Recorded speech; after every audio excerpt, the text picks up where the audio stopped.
آج بقرہ عید کا دن تھا۔ میری بیٹی بہت زیادہ خوش تھی۔ میں نے اسے اچھے سے تیار کیا، اچھے اچھے کپڑے پہنائے۔ میری بیٹی ماشاء اللہ ایسی لگ رہی تھی جیسے کوئی جنت سے پری اتر کر آئی ہو۔ صبح کے وقت میں نہا دھو کر کے میرے شوہر تیار ہو کر کے بکرے کو کھانے کے لیے مٹھائی اور پھول گجرا لینے کے لیے چلے گئے کہ اتنے میں ہمارے گھر میں منصور بھائی آئے اور عائشہ سے کہنے لگے، ارے واہ عائشہ، آج تو تم بالکل پری لگ رہی ہو، بڑی خوبصورت نظر آ رہی ہو۔ کیا تم آج اپنے بکرے کو ٹہلانے کے لیے نہیں جاؤ گی؟ آج کے بعد تمہارا بکرا تو قربان ہو جائے گا، چلو آج آخری بار بکرے کو گھمانے چلتے ہیں۔ اس کے بعد میری پیاری بیٹی عائشہ منصور بھائی کے ساتھ آخری بار بکرا ٹہلانے کے لیے چلی گئی کہ اتنے میں تھوڑا ٹائم ہو گیا، میری بیٹی واپس نہیں آئی۔ اس کے ابو بھی گھر آ چکے تھے اور مجھ سے پوچھ رہے تھے کہ عائشہ اور بکرا کہاں ہیں، تو میں نے کہہ دیا کہ منصور بھائی ٹہلانے کے لیے لے کر گئے ہیں۔ اتنے میں تھوڑی دیر کے بعد منصور بھائی کی بیوی چیختی چلاتی ہوئی آئی اور کہنے لگی، ارے قیامت آ گئی، قیامت آ گئی، ہماری بیٹی عائشہ کو ایک ٹرک والے نے بہت زوردار ٹکر مار دی ہے جس سے اس کی بہت بری طریقے سے ایکسیڈنٹ ہو گیا ہے۔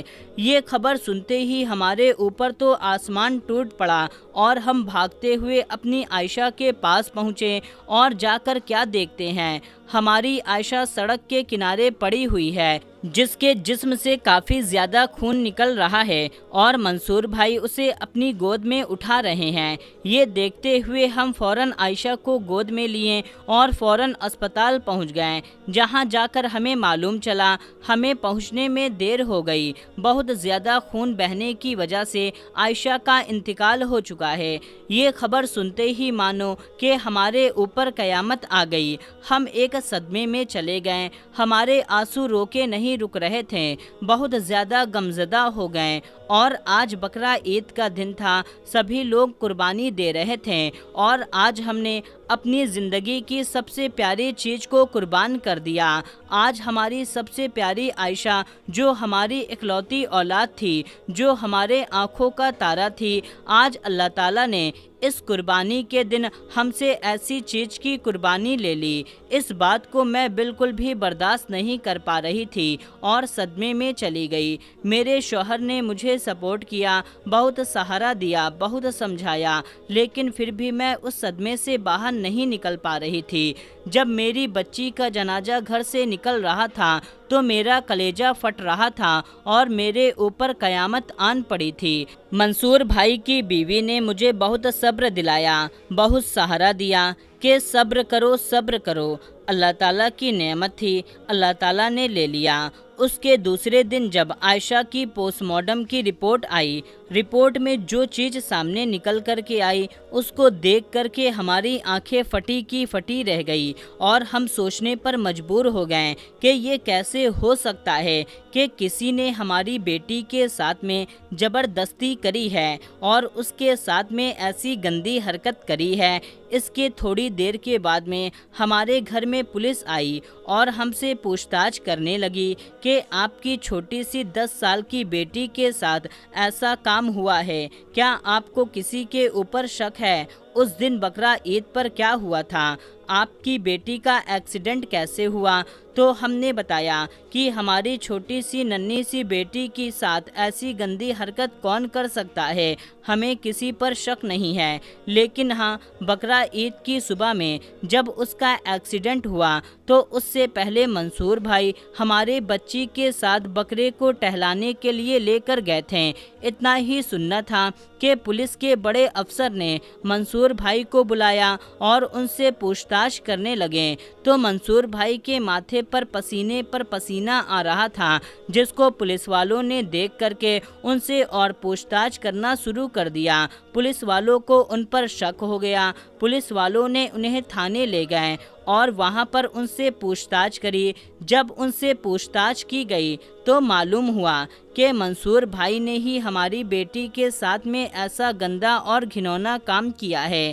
جب یہ بات ہم لوگوں کو پتہ چلی تو ہمارے اوپر قیامت ٹوٹ پڑی کہ میری چھوٹی سی ننھی سی 10 سال کی بیٹی کے ساتھ ہمارے پڑوسی منصور بھائی ایسا گندا اور گھنونا کام کر سکتے ہیں۔ یہ سنتے ہی ہم دوڑ کر کے جیل میں منصور بھائی کے پاس گئے اور ان کو باتیں سنانے لگے۔ ایسا لگ رہا تھا میں اپنے دونوں ہاتھ سے ان کا گلا گھونٹ دوں۔ ان سے پوچھنے لگی کہ عائشہ تو آپ کی بیٹی جیسی تھی، آپ نے اپنی پیاری بیٹی کے ساتھ میں ایسا کام کیسے کر دیا؟ کیا آپ کو شرم نہیں آئی؟ اسی لیے اللہ تعالیٰ نے آپ کو کوئی اولاد نہیں دی جب آپ ایک چھوٹی سی بچی کے ساتھ میں ایسی حرکت کر سکتے ہیں، ایسا کام کر سکتے ہیں، تو آپ بتائیے مجھے آپ نے ایسا کیوں کیا؟ جس پر منصور بھائی کہنے لگے کہ مجھے معاف کر دو بہن، مجھ سے بہت بڑی غلطی ہو گئی ہے۔ جب بھی میں عائشہ کو دیکھتا تھا تو مجھے بہت اچھی لگتی تھی، اور وہ بقرہ عید کا دن جب عائشہ کو میں نے دیکھا تو میرے دل میں ایک خواہش پیدا ہو گئی اور شیطان مجھ پر حاوی ہو گیا۔ اس دن عائشہ بہت زیادہ خوبصورت اچھی لگ رہی تھی، جس کی وجہ سے میں اپنے آپ کو روک نہ پایا اور میں نے ایسا غلط کام کر دیا۔ جب میں اس کے ساتھ ایسا غلط کام کر رہا تھا تو وہ بچی بہت زیادہ رو رہی تھی اور اپنے باپ کو یاد کر رہی تھی، ابو ابو چلا رہی تھی۔ جب میں اس کے ساتھ غلط کام کر دیا تو مجھے ہوش آیا کہ میں نے ایسا کیوں کر دیا۔ اب مجھے کیا کرنا چاہیے؟ مجھے اس چیز سے بچنا چاہیے۔ میں اس سے کیسے بچ سکتا ہوں؟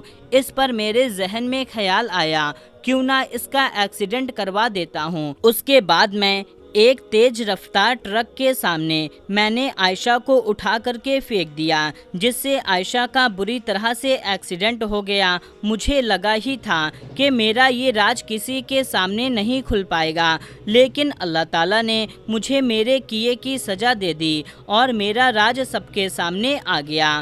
اس کے بعد میں ہم دونوں میاں بیوی بہت اداس اور صدمے میں ڈوب گئے، لیکن میں آپ لوگوں سے یہ بات کہنا چاہتی ہوں کہ اگر آپ کے پاس بیٹی ہے، آپ کو اس کا خیال رکھنا چاہیے۔ کسی کے ساتھ میں ایسے ہی نہ جانے دیں، نہ اپنے آس پڑوس کے لوگوں پر بھروسہ کریں اپنی بیٹی کو لے کر کے، اور نہ ہی کسی رشتہ دار پر بھروسہ کریں۔ بس اتنا کہنا چاہوں گی کہ اللہ تعالیٰ نے آپ کو بیٹی سے نوازا ہے تو آپ اس کا پورا خیال رکھیں اور ایسے برے لوگوں سے دور رہیں۔ تو میرے پیارے دوستو، یہ تھی سبینہ بہن کی دل دہلا دینے والی کہانی۔ آپ اس کہانی کو زیادہ سے زیادہ لوگوں تک شیئر کریں اور سبینہ بہن کی حوصلہ افزائی کے لیے، ان کو صبر کے لیے، ان کی صبر دلانے کے لیے اس ویڈیو کو ایک لائک ضرور کریں اور کمنٹ باکس میں اپنی رائے ضرور پیش کریں۔ تو میرے پیارے دوستوں، ملتے ہیں تب تک کے لیے اگلی ویڈیو میں۔ السلام علیکم، اللہ حافظ۔